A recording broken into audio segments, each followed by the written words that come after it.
बोलो जयकारा बोल मेरे श्री गुरु महाराज की जय। सभी गुरुमुख प्रेमियों से सप्रेम जय सच्चिदानंद। हमारे जीवन में बहुत सारी ऐसी कमियां हैं, ज़रूरत जो पूर्ति करने के लिए रात और दिन हम मारे मारे फिरते हैं। बहुत सी वस्तुओं का अभाव है, चाहे स्थिति कैसी भी है। जरूरी नहीं कि हमें एक वक्त का खाना मिले और दूसरे वक्त का खाना ना हो तभी समझा जाए कि हमारे जीवन में बहुत कमी है, अभाव है। बल्कि सच्चाई ये है कि चाहे कुछ भी है हमारे पास, कितना भी है, जितना हमारे पास है उसको भी बहुत बहुत से लोग, सैकड़ों हजारों उस हमारे वाले जीवन को तरसते हैं कि हमारे पास इतना आ जाए। लेकिन हमें लगता है कि हमारे पास बहुत अभाव है। और वो जिनके पास हमसे भी 100वां हिस्सा कम सुविधाएं हैं, यानी वो 100 गुना हमसे अभाव में रहते हैं, उसकी भी यही विचारधारा है। वो भी मारा मारा फिरता है इस दुनिया में उन अभावों को, उन कमियों को पूरा करने के लिए। और हम भी जो हमें अभाव नज़र आता है, जिसको पूरा करने में हम लगे रहते हैं, हमसे भी बड़े, यानी जिनको देख करके हम अपने आप को अभाव में महसूस करते हैं और हम भी किसी की ओर अपनी नज़र गड़ाए हुए उसके जैसा सक्षम बनने के प्रयास में मारे मारे भटक रहे हैं। लेकिन सभी के सभी इस प्रकार का विचार रखने वाले, अभावों को दूर करने के प्रयास में जीवन भर लगे रहते हैं। और ये अभाव जो है, ये अधूरापन जो है, कभी पूरा होने को नहीं आता। और ये तथ्य जो है अगर समझ में आ जाए, जैसे अक्सर ऐसा हम सुनते भी हैं, कहते भी हैं और पढ़ते भी हैं। हम तो अपने आप को अभाव में ही समझते हैं, लेकिन अगर बहुत छोटी से छोटी शुरुआत करें, यानी जिसके पास एक वक्त का खाना है, एक वक्त का खाना नहीं है, अगर वहाँ से शुरुआत की जाए तो ठीक है कि उसके बारे में अक्सर ऐसा सुना जाता है कि इसके भाग्य में इतना ही लिखा है परमात्मा ने, विधाता ने, यानी इसके प्रारब्ध में एक वक्त का खाना है, दूसरे वक्त का नहीं है। विधि ने ऐसा ही लेख इसका लिख दिया है।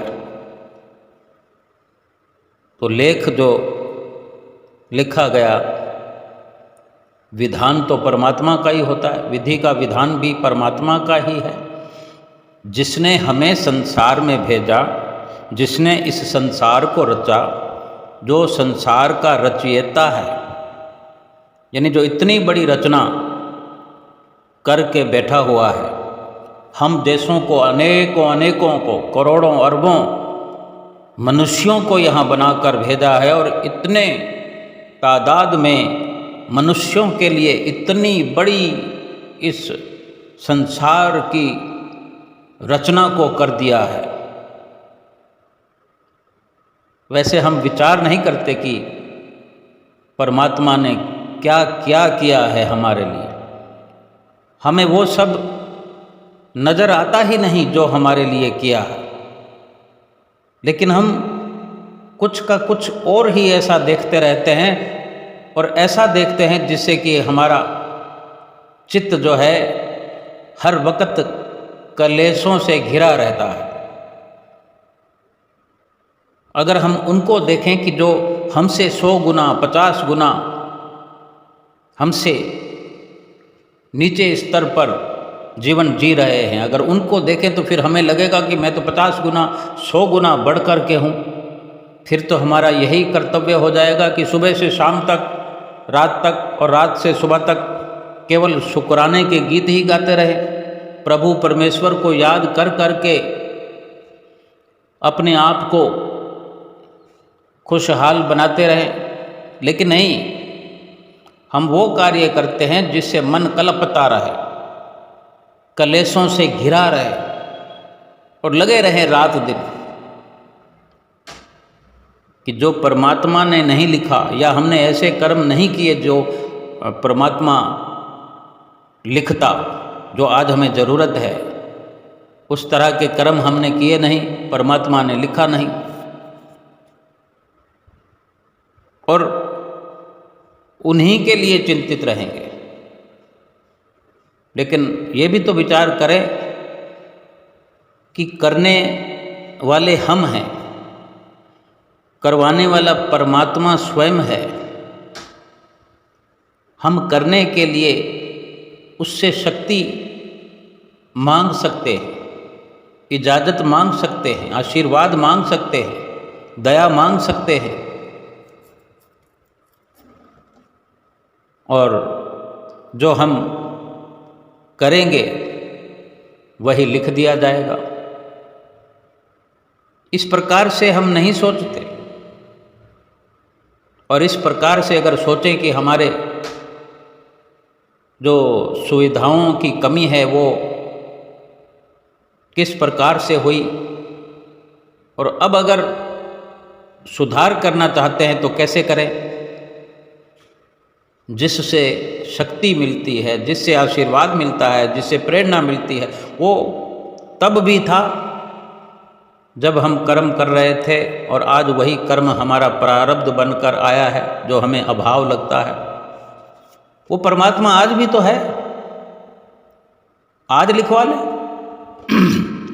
जो हमने करने में कमी रखी, उस करनी की पूर्ति आज कर ले। जो परमात्मा ने लिखने में कमी रखी वो आज लिखवा ले। कहते हैं ना, हम श्री गुरु महाराज जी के पास जाते हैं कि श्री गुरु महाराज जी कृपा करो। श्री गुरु महाराज जी वचन फरमा दिया करते हैं कि कर और पा, यानी पूरा प्रधान बनाया है। कहने को तो परमात्मा ने हमें इंसान बनाया है, लेकिन सही विचारधारा से सोचे समझे तो हमें इंसान ही नहीं बल्कि पूरा प्रधान बनाया है। जो चाहे इंसान कर सकता है, पहले नहीं तो अब कर सकता है। लेकिन अगर उन अभावों का, उन कमियों का रोना रोते रहेंगे तो जीवन भर परेशान होते रहेंगे, कुछ भी नहीं होगा। जो लिखा तकदीर में हाथ उतनी आएगी, लाख सिर फोड़ो मगर किस्मत ना फोड़ी जाएगी। हमारे श्री गुरु महाराज जी स्वयं पार ब्रह्म परमेश्वर परमात्मा है। वक़्त के महापुरुष स्वयं करने कराने वाले हैं, और हमें भी नाम की जो कमाई करने के लिए, नाम का सुमरन करने के लिए हर वक्त आज्ञा फरमाते रहते हैं। एक प्रकार से समझें तो कलम भी हमारे हाथ में दे दिया है। हम कर्मों की कलम से जो चाहें लिख सकते हैं सतगुरु के आशीर्वाद से। हमें यहाँ खुद मुख्तियार बना करके, प्रधान बना करके परमात्मा ने भेजा है और आज सतगुरु के रूप में हमारा मार्गदर्शन भी कर रहे हैं। संत रूप में अवतरित होकर पार ब्रह्म परमेश्वर हमें अपने निर्देशन में चला रहे हैं, हमें जीने का तरीका सिखा रहे हैं। क्या करना है हमें? अगर हमारे जीवन में कुछ धन की कमी है, तन की कमी है, तन में कोई रोग लगे हैं या किसी भी प्रकार का दुख है, और भी घर में घरेलू कई प्रकार की दुविधाएं होती हैं, हुआ करती हैं,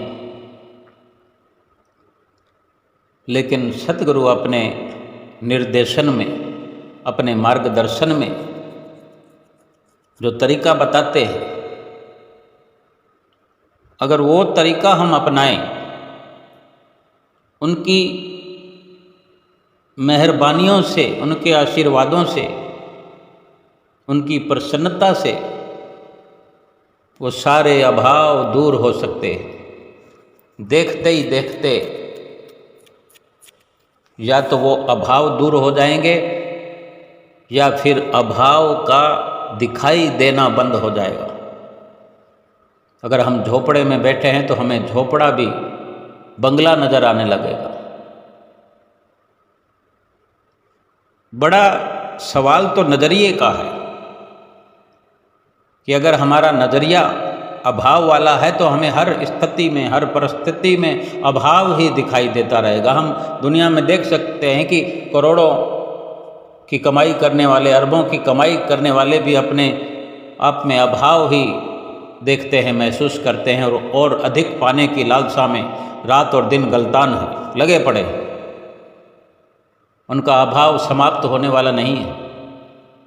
और गरीब से गरीब एक दिहाड़ी मजदूर भी संतुष्टि रखने वाला, अगर कोई गुरु का प्यारा है, कोई सेवक है सतगुरु का, बड़ी सुख की नींद सोता है और दिन भर मेहनत मजदूरी करके चैन से अपना जीवन व्यतीत करता है। सत्संग के माध्यम से, सतगुरु के मार्गदर्शन में अपने प्रारब्ध को मुख रखता है और अपनी करनी जो है सतगुरु के आदेश पर, सतगुरु की आज्ञा से अपनी करनी के अनुसार अपनी ऐसी करनी अपने जीवन में करता है। निष्काम सेवा, बंदगी, सुमिरन, ध्यान। और हमारे पंचम पातशाही गुरु महाराज जी ने तो इस प्रकार से अपने सुंदर वचनों में हमें फरमा दिया कि श्री आरती, पूजा, सेवा, सत्संग, सुमरन, दर्शन, ध्यान, श्रद्धा सहित जो नित्य करे निश्चय हो कल्याण। यानी जिसका कल्याण संभव है तो वो पहले अभाव को बिल्कुल मिटाने के पश्चात ही कल्याण के रास्ते पर पहुंचता है। कल्याण को, आत्मिक कल्याण को तभी पा सकता है जब सारे अभाव मिट जाते हैं, कोई कामना शेष नहीं रहती, कोई ज़रूरत शेष नहीं रहती। हर प्रकार से अपने आप को साधन संपन्न समझते हुए अपने आत्म कल्याण में लगता है और आत्मा का कल्याण कर लेता है। हम भी विचार कर सकते हैं कि क्या सतगुरु के वचनों पर चलने से सारे अभाव दूर हो जाते हैं? महापुरुषों के वचन बिल्कुल सत्य हुआ करते हैं। आदि जुगाद से उनकी वाणियाँ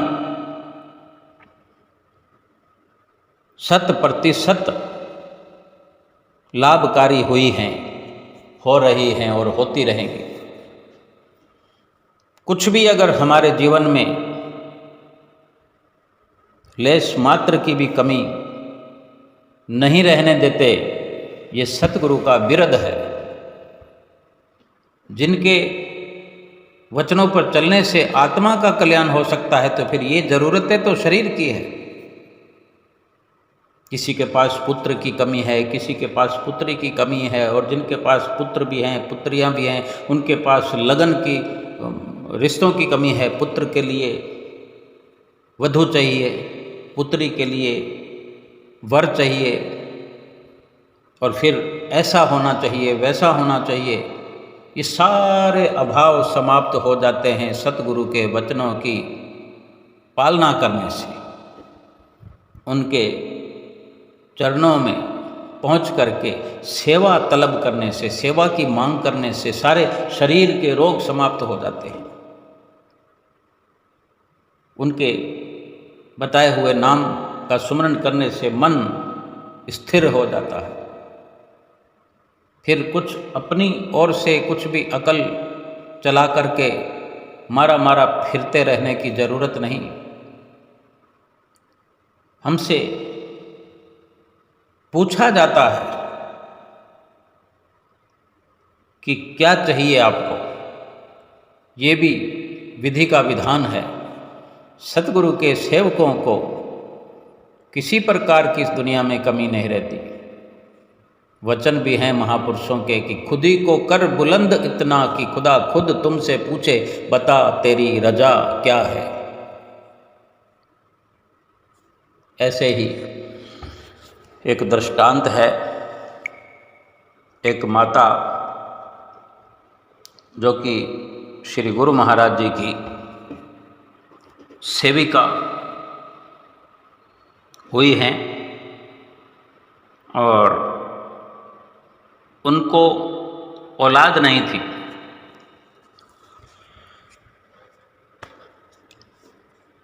तो एक बार वो गुरु महाराज जी के पास प्रेमण थी, भक्तिमती थी, भक्तिवान थी। वो गुरु महाराज जी के पास आई और श्री चरणों में गिरकर प्रार्थना करने लगी, महाराज मेरे घर में यानी मेरी कोई औलाद नहीं है।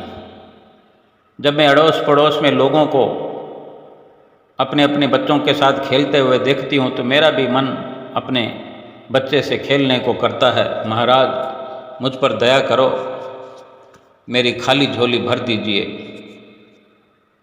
तो श्री गुरु महाराज जी ने, गुरु महाराज जी तो अंतर्यामी हैं, गुरु महाराज जी ने वचन किए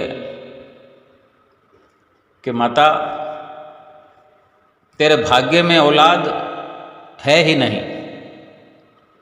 तो माता मायूस हो गई, उदास हो गई और उठकर चली आई बाहर। तो बाहर संत जी खड़े हुए थे। तो संत जी ने, महात्मा जी ने सारी बात सुन ली, श्री गुरु महाराज जी की और माता की। तो